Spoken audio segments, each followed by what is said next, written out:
certifications required in the educational setting for foreign language. There is no certification required, but I think that you need to look at the resume of the interpreter and make sure that they are fluent not only in their native language, but in English, because you're dealing with students who are young and not grammatically correct yet and probably won't say things the way they should be said. And they need to have experience. It should not be their first job. They need to have experience interpreting so that they know how to walk that gray line that sometimes happens in the educational setting. State of Michigan requires that we maintain a EIPA of 4.0 or higher, an NIC or BEI 2. Those are the three main ones. We also have to be registered with the state, and we have to be listed on our state interpreter directory as holding those certifications. To maintain those certifications, we need to have a certain amount of training each year. So for our educational endorsement, we have to maintain 20 hours of educational CEUs per 4 years, and to maintain that educational endorsement. So for other states that don't have the Michigan certification requirements, what do you feel would be a good baseline for an interpreter? I do support the EIPA. I feel it is a legitimate window into interpreting for students. Well, it's a certification test based on children. Yeah, it's educational interpreter performance assessment. Performance assessment. Thank you. I feel that 3.5 has been a really good spot for that test in the education. And again, it is given through Boys Town, and it is a test that you can take even if your state doesn't require it.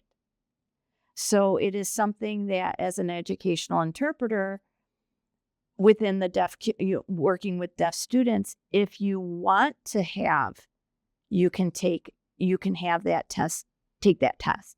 There's also, I'm going to mess this up, the Skippy. Mm-hmm. It's not in every state, though. It's not in every state, but it is another evaluation that you can look into or look at. But having a good grasp of the language, again, sign language 3 is not a good language grasp of the language. Right. Yeah. You get into your third class. Your third class is, you think you know it all, you don't. I really feel certification of some sort is so important, because you are, like you said, the language model for children. Yeah. And you need to prove that you have the skill, right? Not just the language information, the fluency, but the skill of interpreting. So to me, I feel like you have to have a certification, and it better not be the lowest. I know some people say that RID is the lowest certification, but a lot of people don't pass it until they've been in the field for at least 5 years. I was in the field almost 5 years before I passed my NIC. Same here. So, I feel that national certification, completely appropriate. Mm-hmm. A BEI 2 or higher, if your state has a BEI 2, or definitely the EIPA. Yeah. And I would not go below a 3.0.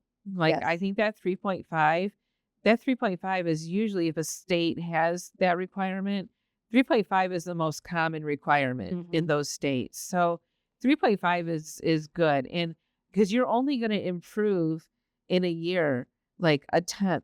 You're only going to go from a 3.3 to a 3.4. So if you're at a 3.0, look how much you have to get to a 3.5. If you're below a 3.0, that's just beginning. You don't belong in an educational setting. But that EIPA is not good for other settings. No. It is for educational interpreters Only. working with children, not college children. No. You know, I say college children because of my age. I'm sorry, college students, because it's a test that's based on children. Yep. Your language models in the test are children, Yes. and you're in an educational setting. So it really is a good test Yes. for educational interpreters, even if you just want to know where you are in your own skill base. And they give great feedback. They do. They give you get a book, and it goes through each part, and it tells you what you did good, what you need to work on, and how to work on it. And it's actually helpful. It's even if you just want to take it to see where you're at. Right. But for school systems, if you're going to pay for an interpreter, why would you pay for an interpreter who does not have certification, Right. the same that you would pay someone who has a certification? And you don't know if they're doing right by your district and the student and the family. Just go with certification. That way you can't mess it up. Can you still get a bad interpreter? You can still get a bad interpreter. Interpreters take tests and they have a great day and they get higher than maybe what they deserve. But that happens in every field. Yep.